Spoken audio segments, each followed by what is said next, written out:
Hello, this is Steve Carlson. I am presenting to you the first of a set of interrogatories served on the Office of the Secretary of State. This is to Nancy Breem, employee or former employee of Mark Ritchie, who is a contestee. Please take notice that I serve upon you pursuant to Minnesota Rules of Civil Procedure 33-7 interrogatories. Please answer them as soon as possible since I want to examine Secretary Ritchie as a witness as part of the trial, which is scheduled December 18th, next Thursday. This is Friday.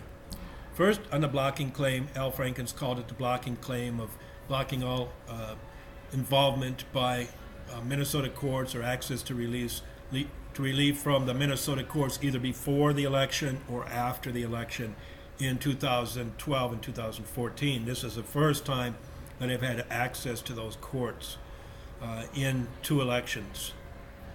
The blocking claim, and I asked Nancy Breem, did you receive the copy of my CD4 Congressional District 4 elections contest I furnished to the Office of Secretary of State on December 5th, 2012, and pass it on to the Secretary? So this is getting at, you're going to see the role of Secretary Ritchie in actually blocking that contest and illegally sending to the U.S. House of Representatives Betty McCollum's election certificate, which should not have been sent, as you will see. And then on the email claim, I have 6 interrogatories. Did you in 2010 and 2012 tell me at the elections office that I could purchase the email addresses of registered voters by requesting them from the Office of the Secretary of State? And next, if you did, why did you tell me that? That's the next interrogatory.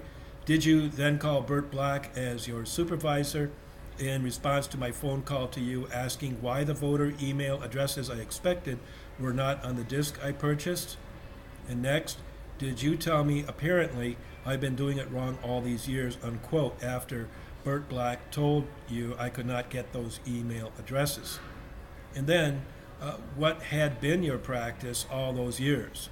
And was it different than Bert Black's practice? And so what I'm getting at here is Nancy Breem is the first one. When I first ran for the House in 2010, she told everybody that came in there as candidates, don't forget, you can purchase the email addresses of all the registered voters. And so I didn't have time to get at that in 2010 because I started basically come under attack by the state government. People didn't want me running for the House while I was receiving the emergency unemployment compensation because I had just worked for the census, etc. So I didn't really have time to even use those. I was just getting set up on social media. I'd never used social media. I took lessons in how to use a TV camera, the kinds of things that you can use for free media, because I didn't raise any money during 2010, but I ran a very avid campaign. I was included in 3 broadcast debates, mostly with Teresa Collette, although Betty McCollum came in. She had dodged the first one live on KSTP TV until she saw that Teresa was going to debate me. We were going to have good debates. Then she decided she better get involved. So that's what this is to do, to establish. I didn't even start this thing about the email,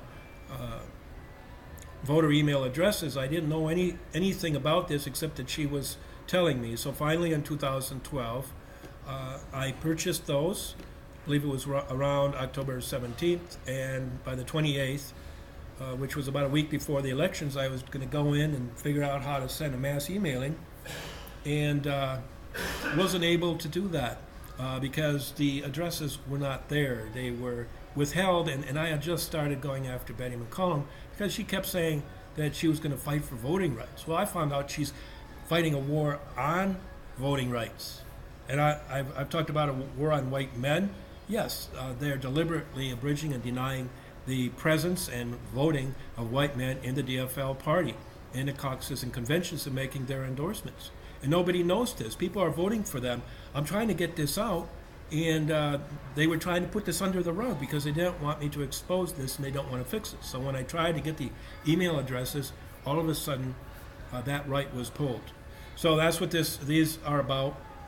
Don't want to be wordy, but I want to give some context. I'm going to provide the interrogatories from Mark Ritchie, the secretary, and for his legal counsel, Bert Black, in another video, which you'll see.